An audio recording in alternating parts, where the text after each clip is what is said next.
Right ఇక bulletin లో మరో బ్రేకింగ్ న్యూస్ చూస్తున్నాం. ఫోన్ ట్యాపింగ్ కేసులో ప్రధాన నిందితుడు మాజీ ఎస్ఐబి చీఫ్ ప్రభాకర్ ఇండియా రాకపై ఇంకా సందిగ్ధత కొనసాగుతూనే ఉంది. వీసా గడువు ముగిసినా అమెరికాలోనే ఉన్నారు ప్రభాకర్. ఇండియా రావడానికి ఇష్టం లేదేమో కానీ వీసా గడువు పెంచుకునేందుకు సకల ప్రయత్నాలు చేస్తున్నట్లు తెలుస్తోంది. తనకు హెల్త్ ప్రాబ్లం వల్ల వీసా గడువు పెంచాలని ఎంబసీని కోరారు. కానీ అమెరికన్ కాన్సులేట్ మాత్రం ఆయన విజ్ఞప్తిని తిరస్కరించింది. వీసా గడువు 26తో ముగియక నిన్న స్వదేశానికి రావాలి, కానీ ఆయన రాలేదు సరికదా. ఆరోగ్య సమస్యల వల్ల ఇండియాకు వెళ్లలేనని ఇంకాస్త టైం కోరడం అసలు అనుమానాలకు దారితీస్తుంది.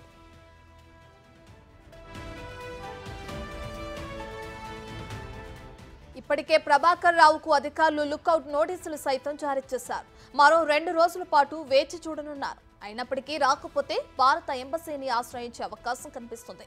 దీనిపై న్యాయ నిపుణులతోనూ చర్చిస్తున్నట్లు తెలుస్తోంది.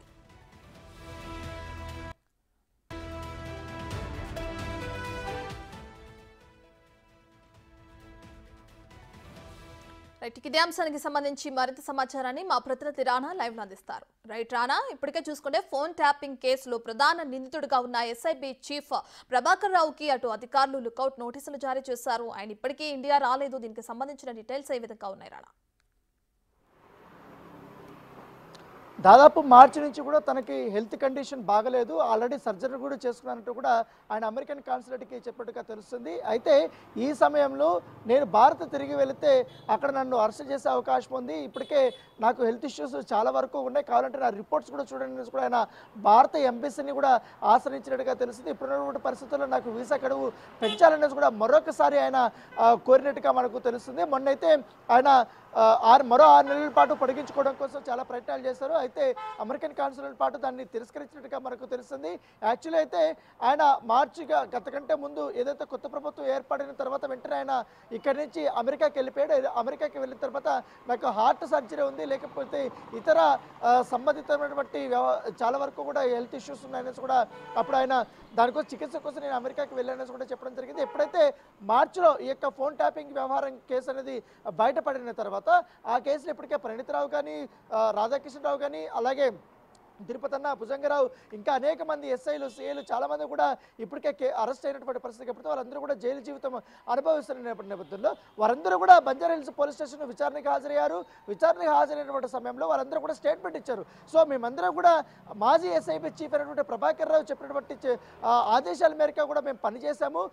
మొత్తం కర్త కర్మ క్రియ కూడా ఆయనే చేశాడు, మేము కేవలం ఆయన ఆదేశాలని పాటించామంటూ కూడా వారు చాలా వరకు కూడా చెప్పారు. దాంతోపాటు ఎవరెవరు ఫోన్లు ట్యాప్ చేసి ఏ రకంగా ట్యాప్ చేశారు, ఇల్లీగల్గా ఏ వర్క్స్ చేశారు, ఎక్కడెక్కడ దందాలు చేశావు అనే దానికి కూడా కొన్ని డీటెయిల్స్ కొంతమంది అప్రూవర్గా మారి పోలీసుల వద్ద చెప్పినటువంటి నేపథ్యంలో సో వేళ్ళన్నీ కూడా ప్రభాకర్ రావు మీదే చూపెడుతున్నాయి. సో ఈ నేపథ్యంలో ప్రభాకర్ రావు ఇండియా రాక అనేది కూడా చాలా కీలకమైనటువంటి విషయం. సో అప్పటి నుంచి కూడా ఈ ఫోన్ ట్యాపింగ్ వ్యవహారం బయటకు వచ్చినప్పటి నుంచి కూడా పోలీసులకి ఆయన టచ్లో ఉన్నానంటూ కూడా ఆయన చెప్తున్నప్పటికీ కానీ ఈమెయిల్స్ ద్వారా కూడా టచ్లో ఉన్నాను, నేను ఈ విచారణకి ఇండియాకి రాగానే విచారణకు ఖచ్చితంగా హాజరవుతాననేసి కూడా తన సన్నిహితులు చెప్తున్నారు. కానీ ఇప్పటి వరకు మాత్రం ఆయన ఇండియాకు వచ్చింది లేదు, ఎటువంటి విచారణకి హాజరైనటువంటి సిచ్యువేషన్ అయితే లేదు. So where is Prabhakar Rao? ఎందుకంటే ఇంకా ఆయన ఎన్ని రోజుల పాటు హెల్త్ ఇష్యూస్ని సాకుగా చూపెట్టి, ఏజ్ని సాకుగా చూపెట్టి ఆయన ఇంకా తప్పించుకుంటూ తిరుగుతున్నాడు అనేసి కూడా వారు చెప్తున్నటువంటి నేపథ్యంగా పడుతుంది. ఇప్పటికే ఈ ఫోన్ ట్యాపింగ్ వ్యవహారంలోనే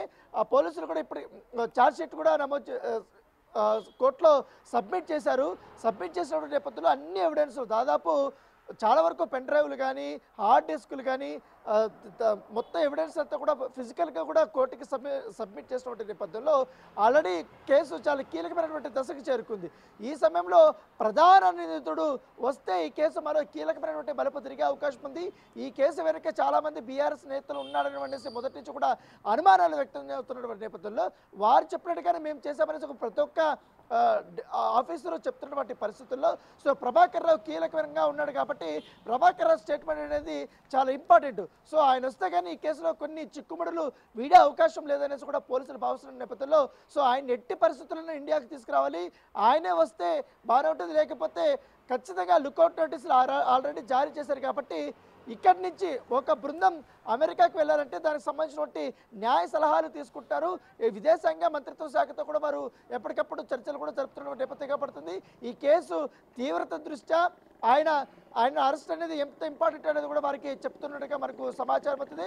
ఖచ్చితంగా ఈ వారం 10 రోజుల్లోనే మరొక కీలకమైనటువంటి స్టెప్ అయితే పోలీసులు వేసుకునే అవకాశం ఉంది.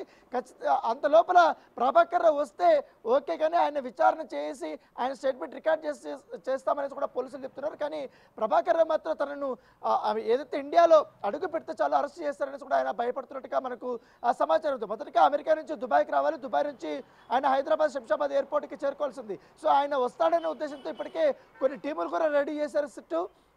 టీములు రెడీ చేసిన తర్వాత ఆయన కోసం ఎదురు చూశారు. దుబాయ్లో కూడా ఒక టీం ఆల్రెడీ రెడీగా ఉన్నటువంటి పరిస్థితి కనపడుతుంది. కాకపోతే ఆయన వస్తున్నది రానిది కూడా ఇప్పటివరకు ఒక క్లారిటీ లేదు, ఎక్కడున్నాడు అనేది కూడా ఇప్పటివరకు క్లారిటీ రాలేదు. కాబట్టి సో మరొకసారి ప్రభాకర్ యొక్క రాకను గురించి పోలీసులు మాత్రం కన్ఫర్మ్ చేసుకునే యోచనలు అయితే ఉన్నారు. Right, thank you Rana.